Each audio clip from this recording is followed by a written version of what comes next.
Saudara-saudari yang terkasih, kita bertemu kembali dalam renungan harian. Hari ini hari Rabu, tepatnya tanggal 30 Juni tahun 2021. Semoga rahmat Tuhan kita Yesus Kristus, cinta kasih Allah dan persekutuan Roh Kudus senantiasa menyertai kita, dan kita dalam keadaan sehat dalam perlindungannya. Baiklah para saudara dan saudari yang terkasih dalam Tuhan, sebelum kita mendengarkan sabda Tuhan hari ini, terlebih dahulu marilah kita awali dengan doa. Dalam nama Bapa dan Putra dan Roh Kudus, amin. Allah Bapa di dalam surga, kami aturkan puji dan syukur kehadirat-Mu, karena di pagi hari ini kami boleh menikmati udara yang segar, serta kesehatan dan keselamatan yang senantiasa Engkau berikan pada kami. Terangilah akal budi kami, agar kami mampu untuk mendengarkan sabda-Mu, serta dapat melaksanakan dalam kehidupan kami sehari-hari. Doa ini kami panjatkan melalui Putra-Mu, Tuhan kami Yesus Kristus. Amin. Baiklah saudara-saudara yang terkasih, kita akan mendengarkan Injil Tuhan yang terambil dari Matius bab 8 ayat 28 sampai dengan 34. Setibanya di seberang, yaitu di daerah orang Gadara, datanglah dari pekuburan dua orang yang berkasukan setan menemui Yesus. Mereka sangat berbahaya, sehingga tidak seorang pun yang berani melalui jalan itu. Dan mereka itu pun berteriak, katanya, "Apa urusanmu dengan kami, hai Anak Allah? Adakah engkau kemari untuk menyiksa kami sebelum waktunya?" Tidak jauh dari mereka itu sejumlah besar babi sedang mencari makan. Maka setan-setan itu meminta kepadanya, katanya, "Jika engkau mengusir kami, suruhlah kami pindah ke dalam kawanan babi itu." Yesus berkata kepada mereka, "Pergilah." Lalu keluarlah mereka dan masuk ke dalam babi-babi itu.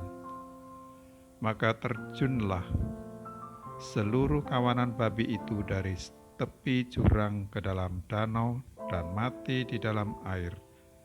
Maka larilah penjaga-penjaga babi itu, dan setibanya di kota, diceritakannya lah segala sesuatu juga tentang orang-orang yang kerasukan setan itu.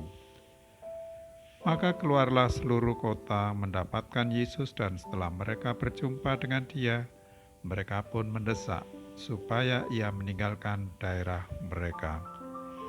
Demikianlah Injil Tuhan. Terpujilah Kristus. Saudara-saudari, apakah yang paling bernilai dalam hidup kita? Harta atau jiwa manusia? Ada dua orang yang kerasukan setan di Gadara. Mereka dipandang berbahaya oleh masyarakat karena melakukan tindakan-tindakan di luar kebiasaan yang baik. Mereka tinggal di tempat yang tidak lazim, memiliki kekuatan yang tidak normal, menyakiti diri sendiri, mengalami sakit dan menjadi tidak normal. Keadaan yang seperti itu membuat orang-orang tidak berani mendekati mereka dan tidak berdaya untuk menolong. Namun ketika Yesus datang, setan-setan itu menjadi takut, sebab mereka tahu siapa Yesus dan apa yang dapat Yesus lakukan terhadap mereka. Yesus adalah Anak Allah yang Maha Tinggi. Dia berkuasa untuk menghakimi baik manusia maupun setan. Setan-setan takut kepada Yesus dan tunduk pada perintahnya, tetapi ironisnya, manusia justru tidak. Setan-setan itu diusir oleh Yesus masuk ke dalam kawanan babi yang lalu terjun ke dalam danau hingga semuanya mati lemas. Seluruh penduduk Gadara mengusir Yesus karena menilai perbuatan ajaib yang Yesus kerjakan merugikan mereka. Saat itu ternyata kawanan babi dinilai jauh lebih berharga daripada jiwa 2 orang yang dirasuk setan. Saudara-saudari yang dikasihi Tuhan Yesus, seringkali kita kehilangan kemampuan untuk melihat sesama kita sebagai pribadi yang sangat berharga di mata Allah. Kita lebih menghargai harta kekayaan yang fana, sedangkan manusia, citra Allah, kita anggap rendah. Kita tidak peduli terhadap orang-orang yang terhilang karena perbuatan dosa mereka atau karena pekerjaan si jahat. Kita bahkan tidak peduli jika mereka nanti ada dalam kematian kekal. Pandangan manusiawi kita ternyata sangat berbeda dari pandangan ilahi Tuhan Yesus. Bagi Tuhan Yesus, jiwa manusia sangat berharga. Jiwa manusia lebih bernilai daripada harta kekayaan apapun di dunia ini. Oleh sebab itu, marilah kita memohon ampun karena seringkali tidak peduli terhadap sesama manusia. Marilah kita menghargai manusia dengan melayani kebutuhan rohani mereka dan mendoakan mereka di hadapan Tuhan Yesus Kristus. Semoga renungan hari ini semakin mengingatkan dan menyadarkan kita untuk mengikuti teladan Tuhan kita Yesus Kristus yang mengasihi jiwa ketimbang harta dunia ini. Kita tutup dengan doa. Allah Bapa di dalam surga, kami panjatkan puji dan syukur kehadirat-Mu.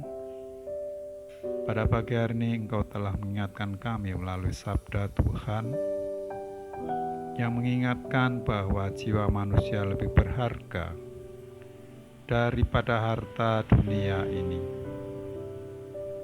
Kami menyerahkan orang-orang yang terpinggirkan, yang menderita, juga orang-orang yang sedang sakit karena COVID-19 maupun mereka yang telah meninggal dunia. Kiranya Engkau terima, Engkau ampuni segala dosa, dan Engkau beri tempat yang layak di rumah Bapa di surga. Pada akhirnya ya Bapa, kami menyerahkan keluarga-keluarga Kristiani ke dalam tangan-Mu yang kudus. Engkau memberkati setiap jiwa yang senantiasa bersandar kepadamu. Doa yang jauh dari sempurna ini kami panjatkan melalui Putra-Mu yang tunggal, Tuhan kami Yesus Kristus. Amin. Saudara-saudari yang terkasih, demikianlah renungan kita hari ini. Kiranya berkat Allah senantiasa menyertai kita dalam nama Bapa dan Putra dan Roh Kudus. Amin.